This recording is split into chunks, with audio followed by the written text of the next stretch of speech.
नमस्कार मित्रांनो, आज मी तुमच्यासाठी रमेश महाले लिखित किस्से वैज्ञानिकांचे हे पुस्तक ऑडिओ स्वरूपात आपणासमोर सादर करणार आहे. कृपया आपण सर्वांनी संपूर्ण ऑडिओ पुस्तक ऐकावे व आवडल्यास प्रतिक्रिया देऊन चॅनलला लाईक व सबस्क्राईब करा. पुस्तक वाचायला सुरुवात करण्याअगोदर या कामासाठी मला प्रोत्साहन देणारी माझी पत्नी व आई यांचे आभार. पुस्तकाचं नाव आहे किस्से वैज्ञानिकांचे. लेखक रमेश महाले, प्रकाशक मंजुल प्रकाशन.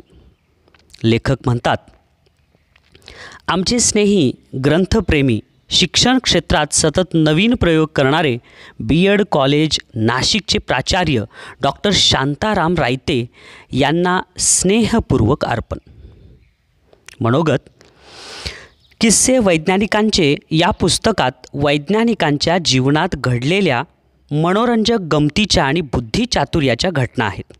सर्वसामान्य लोकांना वाटत असते की वैज्ञानिकाचे जीवन बेचव व निरस असते. वास्तविक वैज्ञानिकांच्या जीवनातसुद्धा सामाजिक पैलू असतात. हसण्याचे, आनंदाचे प्रसंग येत असतात. अनेक लहान लहान प्रसंगातून त्यांच्या जीवनाविषयी आपल्याला मजेदार माहिती मिळते. महान पुरुषांचे जीवन नेहमीच प्रेरणादायी असते. ते प्रयोगशाळेत आपल्या प्रयोगात एवढे गर्क असतात की काहींना आपल्या लग्नाची सुद्धा आठवण राहत नाही. जगदीशचंद्र बोस विषाचा परिणाम वनस्पतीवर होत नाही असे पाहिल्यावर ते स्वतः विष घेतात. त्यांना खात्री वाटत असते की जर वनस्पतीवर विषाचा परिणाम होत नसेल तर आपल्यावरही होणार नाही. वैज्ञानिकांचे मजेदार किस्से वाचून वाचकांचे निश्चितच मनोरंजन होईल. मंजुल प्रकाशनाचे श्री सुनील आंबिके यांनी प्रोत्साहन दिल्यामुळे हे पुस्तक तयार करणे शक्य झाले. पुस्तकातील भाषा साधी व सोपी वापरल्याने वाचकांना ती सहज समजू शकेल. वाचक पुस्तकाचे स्वागत करतील याची खात्री वाटते. लेखक रमेश महाले. शीर्षक आहे परीक्षा. प्राचीन भारतातील प्रसिद्ध रसाचार्य नागार्जुन यांनी औषध निर्मितीच्या कामासाठी एकदा सहाय्यकाची गरज होती. यासाठी त्यांच्याकडे अनेक शिष्य आले. आचार्यांनी परीक्षेसाठी 2 युवकांना एक पदार्थ देऊन 2 दिवसात त्याचे रसायन तयार करून आणायला सांगितले. 2 दिवसानंतर एक युवक रसायन घेऊन आला. गुरुने विचारले, रसायन तयार करताना काही अडचण तर आली नाही ना? शिष्याने सांगितले, अडचणी तर आल्या, अनेक आल्या. माझ्या आईला खूप ताप आला होता. वडील पोटदुखीने व्याकुळ झाले होते. लहान भावाचे पायाचे हाड मोडले होते. परंतु मी तर माझ्या साधनेत मग्न होतो. अभिमानाने शिष्याने सर्व काही सांगितले. काही वेळानंतर दुसरा शिष्यही आला आणि म्हणाला, आचार्य, क्षमा करा, मी रसायन तयार करू शकलो नाही. कारण विचारल्यावर त्यानं सांगितलं, येथून घरी परतत असताना वाटेत मला एक वृद्ध व्यक्ती भेटला. तो आजारी होता, शिवाय निर्धन आणि असहाय्य. 2 दिवस त्याच्या सेवेत गेले, त्यामुळे रसायन तयार करता आले नाही. कृपया मला आणखीन काही वेळ द्या. आचार्य पहिल्या युवकाकडे वळून म्हणाले, तू जाऊ शकतोस. मी या युवकाला माझा सहाय्यक म्हणून ठेवण्याचा निर्णय घेतला आहे. रसायन जीवन रक्षणासाठी असते. जर त्याचा निर्माता जीवन रक्षणापासून विन्मुख झाला तर त्याला योग्य कसे समजता येईल? पुढचं शीर्षक आहे तत्वनिष्ठ. प्रख्यात आयुर्वेदिक प्रतिष्ठान झंडू फार्मसीचे प्रवर्तक श्री झंडू भट्ट आदर्श वैद्य होते. एकदा सौराष्ट्राच्या वढवाण राज्याचे ठाकूरसाहेब बालसिंग आजारी पडले. त्यांच्यावर उपचार करण्यासाठी जामनगरहून झंडू भट्टजींना बोलवण्यात आले. 2 महिने सतत उपचार चालू होते. मध्यंतरी अनेक वैद्य आणि डॉक्टर आले आणि त्यांनी आपापले उपचार करून फी घेऊन गेले. एके दिवशी ठाकूरसाहेब भट्टजींना म्हणाले, आपण आपले बिल का देत नाहीत? यावर भट्टजी म्हणाले, महाराज, घाई काय आहे? आपण बरे व्हा, मग आपण जे काही द्याल ते स्वीकारेन. दिवस जात होते. ठाकूरसाहेबांच्या रोगाने भीषण स्वरूप धारण केले आणि ते स्वर्गवासी झाले. इतर दरबारींबरोबर भट्टजी स्मशान यात्रेत गेले आणि तेथून काही सूचना न देता ते जामनगरला निघून गेले. नंतर ठाकूर साहेबांची चिकित्सा व देखभाल केल्याबद्दल राज्यातर्फे भट्टजींना 2000 रुपयाचा धनादेश पाठवण्यात आला आणि तो त्यांनी स्वीकार करावा असे निवेदन करण्यात आले. परंतु भट्टजींनी चेक परत करीत राज्याधिकाऱ्याला लिहिले, ठाकूर साहेब थोड्या दिवसांचे पाहुणे आहेत, ही गोष्ट मला माहिती होती, परंतु रोग्याचा विश्वास उडू नये म्हणून मी शेवटपर्यंत त्यांची सेवा शुश्रूषा करीत राहिलो. माझे एक तत्त्व आहे की जो रोगी माझ्या हातून बरा होत नाही त्याची मी फी घेत नाही, म्हणून चेक परत करत आहे. भट्टजी आदर्श वैद्य होते. व्यवसायातही त्यांनी नैतिकता जपली, त्यामुळे एवढे मोठे प्रतिष्ठान ते स्थापन करू शकले. पुढचं शीर्षक आहे स्वस्त पडलेला सौदा. बेंजामिन फ्रँकलिनचे पुस्तकाचे दुकान होते. एके दिवशी एक माणूस त्यांच्या दुकानासमोर बराच वेळ रेंगाळत होता. शेवटी एकदाचा तो दुकानात आला व त्याने विचारले, शोकेसमधील या पुस्तकाची काय किंमत आहे? विक्रेत्याने उत्तर दिले, $1. काही कमी करा की. जमायची नाही. ग्राहक तसाच थोडा वेळ थांबला आणि जरा वेळाने त्याने विचारले, शेट आहेत का दुकानात? होय, पण ते कामात आहेत. मला त्यांना भेटायचं आहे. बेंजामिन फ्रँकलिन बाहेर आला. गिराहिकाने त्याला विचारले, फ्रँकलिन शेट, हे पुस्तक मला कमीत कमी केवढ्याला देणार? $1.25. $1.25? आत्ता तर तुमच्या विक्रेत्याने $1 सांगितले होते. त्याचे बरोबर आहे, पण मी माझे महत्त्वाचे काम सोडून आलो. माझा वेळ किमती आहे. ग्राहकाला आश्चर्य वाटले. आत्ता काय तो सूक्ष्मोक्ष लावावा म्हणून त्याने विचारले, आता या पुस्तकाची कमीत कमी किंमत सांगा, म्हणजे मी देऊन टाकतो. फ्रँकलिन म्हणाला, मग काढा तर $1.5. काय सेठजी, गरिबाची चेष्टा करता? आत्ता तर तुम्ही $1.25 म्हणाला होता. होय, मगाशी $1.25 होती, पण तुम्ही माझा वेळ वाया घालवत राहिलात तर ती वाढतच जाईल. माझा वेळ वाया घालवायला मी कुणालाच परवानगी देत नाही. तो फार किमती आहे. ग्राहकाने मुकाट्याने $1.5 काढून टेबलावर ठेवले. पुस्तक घेऊन तो बाहेर पडला. आजचा सौदा त्याला फार स्वस्तात पडला होता. अर्ध्या $1मध्ये त्याला एक महत्त्वाचा धडा मिळाला होता. जीवनातील क्षणाक्षणाला किंमत आहे, हाच तो धडा. पुढचं शीर्षक आहे पगार घेतला नाही. लंडन विद्यापीठाची पदवी मिळवून कलकत्त्यास परत आल्यानंतर भारत मंत्र्याच्या शिफारसीमुळे सुप्रसिद्ध शास्त्रज्ञ जगदीश चंद्रांची युरोपियनांसाठी राखून ठेवलेल्या जागेवर प्रेसिडेन्सी कॉलेजात हंगामी प्राध्यापक म्हणून नियुक्ती झाली. पहिला पगार घेण्याची वेळ आली त्यावेळी जगदीशचंद्र गोरे नाहीत म्हणून गोऱ्या अधिकाऱ्याच्या 2/3 पगार देण्यात आला. प्रत्यक्षात गोरा प्राध्यापक आणि काळा प्राध्यापक यांच्या शिकविण्यात फरक नव्हता. मग काळ्यांना कमी पगार का मिळावा? त्यांनी कमी पगाराचा इन्कार केला. पूर्ण पगाराची मागणी केली. त्यांनी पगार न घेताच काम केले. आपण गोऱ्या प्राध्यापका एवढा पगार घेण्यास लायक आहोत हे सिद्ध केले. शेवटी पूर्ण पगार घेतला. तत्वासाठी झगडा देताना 3 वर्षाचा काळ या शास्त्रज्ञाने आर्थिक टंचाईत काढला, पण अखेर न्याय मिळविला. पुढचं शीर्षक आहे स्वतःचे नावच आठवत नाही. सिनेमा, ग्रामोफोन, विजेचा दिवा इत्यादी अनेक शोध लावणारे अमेरिकन संशोधक थॉमस अल्वा एडिसन हे एकदा आपले स्वतःचेच नाव विसरून गेले. त्याचे काय झाले? आयकर ऑफिसात लोकांची भली मोठी रांग लागलेली होती. हळूहळू ती रांग कमी होण्याऐवजी वाढतच होती. त्याचे कारण रांगेतील सर्वात पहिला व्यक्ती काउंटरवर बसलेल्या कारकुनाला आपले नावच सांगत नव्हता. त्या व्यक्तीने खिसे चाचपून पाहिले, परंतु त्यांना कुठलाही आपल्या नावाचा कागद मिळाला नाही. एवढ्यात मागा उभा असलेला एक माणूस पुढे आला व काउंटरवर बसलेल्या कारकुनाला म्हणाला, महाशय, मी यांना चांगलेच ओळखतो. यांचे घर माझ्या घराजवळच आहे. यांचे नाव थॉमस अल्वा एडिसन. पुढचं शीर्षक आहे नाश्ता केलाच नाही. थॉमस एडिसन बऱ्याच वेळा रात्री उशिरापर्यंत आणि काही वेळा संबंध रात्र आपल्या प्रयोगशाळेत काम करीत असत. एके दिवशी सकाळी नाश्ता करताना रात्रीच्या जागरणामुळे त्यांना डुलकी लागली. त्यांच्या नोकराने त्यांची मजा करायचे ठरवले. त्याने रिकाम्या प्लेट्स टेबलावर ठेवल्या. काही वेळाने एडिसन यांची झोप झाली तेव्हा टेबलावर रिकाम्या प्लेट्स पाहून ते विचारत पडले. नंतर त्यांना खात्री पटली की आपण नाश्ता केला आहे. म्हणून ते पुन्हा आपल्या कामाला लागले. नंतर नोकराने खरा प्रकार सांगितला. पुढचं शीर्षक आहे सिगारेटची ऑर्डर. एडिसन यांचे मित्र त्यांच्या भारी सिगारेट्स फुकटात ओढीत असत. त्यामुळे वैतागून त्यांनी एका सेल्समनला डिंक, घोड्याचे केस व इतर दुर्गंधयुक्त पदार्थ भरून सिगरेट तयार करण्याची ऑर्डर दिली. अशा रीतीने दुर्गंधयुक्त सिगरेट मित्रांना पाजून त्यांची मजा पाहायची असे एडिसनने ठरवले. काही दिवसांनी एडिसन यांनी सेल्समनला फोन करून तक्रार केली की ऑर्डर देऊन इतके दिवस झाले तरी त्याने अजूनपर्यंत सिगारेट का पाठवल्या नाहीत. त्यावर सेल्समन वैतागून म्हणाला, आपण सांगितल्याप्रमाणे सिगारेट तर मी स्वतः 15 दिवसापूर्वीच आपल्या घरी पोहोचवल्या, आपणाला अजून मिळाल्या नाहीत.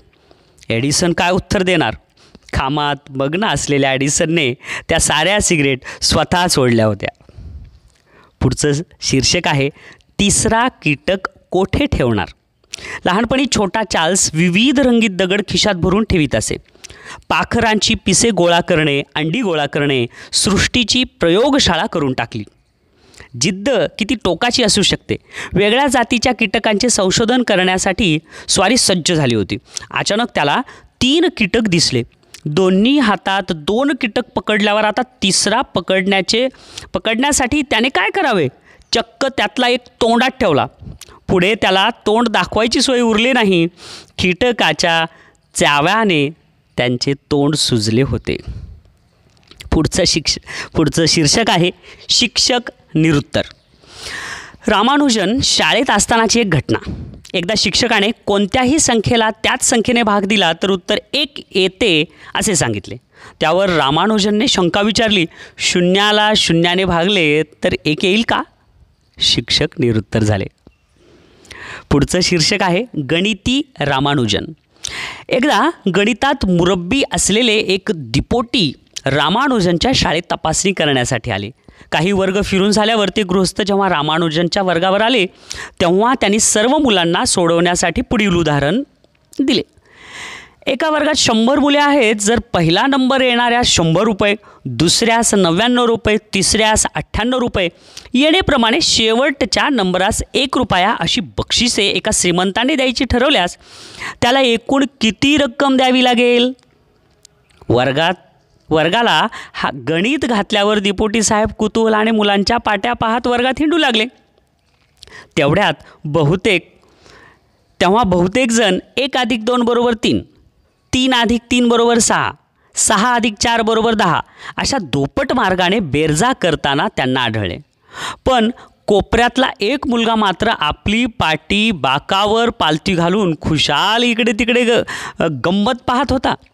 ढच मुलगा दिसतो हा अशा समजुतीने त्याच्याजवळ जाऊन गणिताचं उत्तर काढलंस का असे दिपोटी साहेब गरजले. यावर होय सर असे शांतपणे तो मुलगा म्हणाला. काय आलं रे तुझं उत्तर. आश्चर्याने दिपोटींनी विचारलं. 5050 रुपये सर. मुलगा उत्तरला. आश्चर्याने चाट पडून दिपोटींनी त्याला रीत विचारली. तेव्हा 100 रुपयाला व 1 रुपयेवाला या जोडीस 101 रुपये मिळतील. तसेच 99 रुपयेवाला आणि 2 रुपयेवाला याही जोडीस पुन्हा 101 रुपये मिळतील. अशा प्रकारे 100 मुलांच्या 50 जोड्या करून श्रीमंतास द्यावी लागणारी एकूण रक्कम बरोबर 101 × 50 = 5050 रुपये होय. अशी त्या मुलाने रीत समजावून सांगितली. शाब्बास, हा खरा हुशार मुलगा आहे अशी त्याची पाठ थोपटून वर्ग शिक्षकाकडे पाहत दिपोटी साहेब वर्गाबाहेर निघून गेले. हा खरा हुशार मुलगा श्रीनिवास रामानुजन हे सांगायला नकोच. पुढचं शीर्षक आहे पैसे मोजता येत नाहीत. आईन्स्टाईन कुशाग्र बुद्धीचे शास्त्रज्ञ होते. एकदा आईन्स्टाईन बर्लिनमध्ये ट्रामने प्रवास करीत होते. तिकिटाचे पैसे घेऊन कंडक्टरने जे पैसे त्यांना परत दिले ते त्यांना कमी वाटले. म्हणून त्यांनी कंडक्टरकडे तक्रार केली. पैसे कमी दिसतात. कंडक्टरला त्यांचे बोलणे ऐकून आश्चर्य वाटले. तो म्हणाला, नाही साहेब, मी पैसे बरोबर दिले आहेत. पुन्हा मोजल्यावरही आईन्स्टाईन यांना पैसे कमीच वाटले. मग कंडक्टरने स्वतः पैसे मोजून दाखवले. ते बरोबर भरले. यावर कंडक्टर त्यांना उद्देशून म्हणाला, कमाल आहे, साधे पैसेही मोजता येत नाहीत. पुढचं शीर्षक आहे लिफ्टची ऑर्डर. एकदा आईन्स्टाईनकडे एक सेल्समन आला. विजेवर चालणारी लिफ्ट विकणे हा त्याचा धंदा होता. घरात लिफ्ट बसविणे किती आवश्यक आहे हे तो पटवून देऊ लागला. पायऱ्या चढताना किती त्रास होतो, दम फार लागतो आणि गुरुत्वाकर्षणाच्या विरुद्ध गेल्याने हृदयावर कसा दाब पडतो हे त्याने पटवून सांगितले. ते वर्णन ऐकून आईन्स्टाईनने त्याला आपल्या घरातही लिफ्ट बसवण्याची ऑर्डर देऊन टाकली. तो सेल्समन पैसे घेण्यासाठी आईन्स्टाईनच्या सेक्रेटरीकडे गेला. सेक्रेटरीने लिफ्टची ऑर्डर रद्द केली. त्यावर आईन्स्टाईनने फोन केला, लिफ्टची ऑर्डर रद्द का केली? सेक्रेटरी म्हणाला, लिफ्टची काय गरज आहे? का लिफ्टची गरज नाही? आपले घर एक मजली आहे, घरात लिफ्ट बसवायची काय गरज आहे? पुढचं शीर्षक आहे, लग्नाची तारीख विसरले. लग्न ठरल्यानंतर आपल्या लग्नाची तारीख कोणी विसरते का? उलट ती कधी येईल याचीच वाट पाहिली जाते. परंतु दूध जंतुरहित करून जास्त काळ सुरक्षित ठेवण्याची पद्धत शोधून काढणारे शास्त्रज्ञ लुई पाश्चर आपले लग्न कुठल्या दिवशी आहे हे चक्क विसरले. चर्चमध्ये सारे होते, परंतु नवरदेवाचा पत्ताच नव्हता. शोधाशोध सुरू झाली तेव्हा नवरदेव प्रयोगशाळेत बसलेले दिसले. बाटल्या, परीक्षणाळ्या व आपले प्रयोग यापुढे त्यांना आपल्या लग्नाची तारीखही लक्षात राहिली नव्हती. पुढचं शीर्षक आहे, अंडे आणि घड्याळ. महान इंग्रज गणितज्ञ व संशोधक आयझॅक न्यूटन हे नेहमी आपल्याच तंद्रीत असत. एकदा त्यांच्या नोकराने त्यांच्याकडे घड्याळ व अंडे दिले व तो बाजारात भाजी आणायला निघून गेला. जाताना त्याने आपल्या मालकाला ठराविक वेळी अंडे उकडून नाश्ता करायला सांगितले. बाजारातून परतल्यावर नोकराला दिसले की आपल्या मालकाने अंडे उकडत टाकण्याऐवजी घड्याळच उकडत टाकले होते. गणिताची समस्या हे पुढचं शीर्षक आहे. एकदा न्यूटन आपल्या घोड्यावर बसून फिरायला निघाले. वाटेत उंच पहाड लागले. न्यूटन घोड्यावरून खाली उतरले आणि घोड्याचा लगाम हातात घेऊन पायी चालू लागले. घोड्याला त्रास होऊ नये हा त्यांचा उद्देश होता. तेवढ्यात त्यांच्या डोळ्यात एक गणिताची समस्या आली. ते तात्काळ तेथेच बसले आणि समस्या सोडवू लागले. समस्या सुटल्यावर ते भानावर आले तेव्हा त्यांच्या लक्षात आले आपला घोडा आजूबाजूला नाही. त्यांनी बराच वेळ शोध घेतला, परंतु आपण घोड्यावरून केव्हा उतरलो हेच त्यांना आठवले नाही. कसे तरी ते आपल्या घरी पोहोचले. पुढचं शीर्षक आहे, 100 पैकी 101 120. त्यावेळी जयंत नारळीकर बनारस हिंदू विद्यापीठामध्ये शिक्षण घेत होते. त्यावेळी BScचा गणिताचा पेपर सगळ्या विद्यार्थ्यांना अवघड गेला होता. त्यामुळे ते अगदी मोर्चाच्या स्वरूपात प्रोफेसरांकडे आपले घराणे घेऊन गेले आणि म्हणाले, सर, पेपर फारच अवघड काढला होता. प्रत्येकाला 20 मार्क्स ग्रेस दिले पाहिजेत. हे वाक्य प्रत्येकजण वारंवार सांगू लागला. सर ते सगळं शांतपणे ऐकून घेत होते. मुलांना त्यांनी शांत राहण्यास सांगितलं आणि म्हणाले, माझं म्हणणं तर प्रथम तुम्ही ऐकून घ्या आणि मग त्यावर जर तुम्हाला काही सांगायचे असल्यास जरूर सांगा. ते पुढे म्हणाले, असे 20 गुण तुम्हा प्रत्येकाला मला अधिक देता येणार नाहीत, कारण याच पेपरमध्ये जयंत नारळीकरला 100 पैकी 100 गुण मिळाले आहेत. तुम्हाला प्रत्येकाला 20 गुण ग्रेस दिले तर त्यालाही द्यावे लागतील, पण मग त्याला 100 पैकी 120 गुण कसे देता येतील? मोर्चा एकदम शांत झाला, अनुत्तरित झाला. किंबहुना यावर प्रत्येकाने अधिक अभ्यास करायला हवा हेच उत्तर होतं. जयंतच्या पैकीच्या पैकी गुणांनी त्या सर्वांच्या गणिताचं उत्तर आणखीनच अवघड केलं. शेवटी लेखकांचा परिचय सांगतो. लेखकाचं नाव आहे रमेश महाले. त्यांचा जन्म 1 मार्च 1944चा. शिक्षण BSc B.Ed. ते निवृत्त मुख्याध्यापक आहेत. शिक्षण क्षेत्रातील कार्याबद्दल त्यांना राष्ट्रीय शिक्षक पुरस्कार मिळालेला आहे. मुलांसाठी बालकथा व विज्ञान यावरील 42 पुस्तके त्यांची प्रकाशित झाली आहेत. बालभारती इयत्ता 7वीच्या पुस्तकामध्ये डॉल्फिन या लेखाचा समावेश झालेला आहे. 8 भाषातील बालसाहित्यिकांच्या चर्चासत्रासाठी महाराष्ट्र सरकारतर्फे बेंगलोर येथे आमंत्रण व त्यांचा सहभाग होता. गुजरात सरकारने इयत्ता 3रीसाठी जिराफ व इयत्ता 7वीसाठी डॉल्फिन या लेखाचा पाठ्यपुस्तकात समावेश केला. पक्ष्यांची दुनिया या पुस्तकास मराठी विज्ञान परिषदेचा प्रथम पुरस्कार व मराठी साहित्य परिषदेचा पुरस्कार मिळालेला आहे. पिंटू आणि यांत्रिक मानव या पुस्तकास नागपूरच्या पद्मगंधा प्रतिष्ठानचा प्रथम पुरस्कार मिळालेला आहे. सार्वजनिक वाचनालय नाशिकचा बालवाङ्मयाचा कैलासवासी श्यामकांत शिवरामे प्रथम पुरस्कार मिळालेला आहे. धन्यवाद.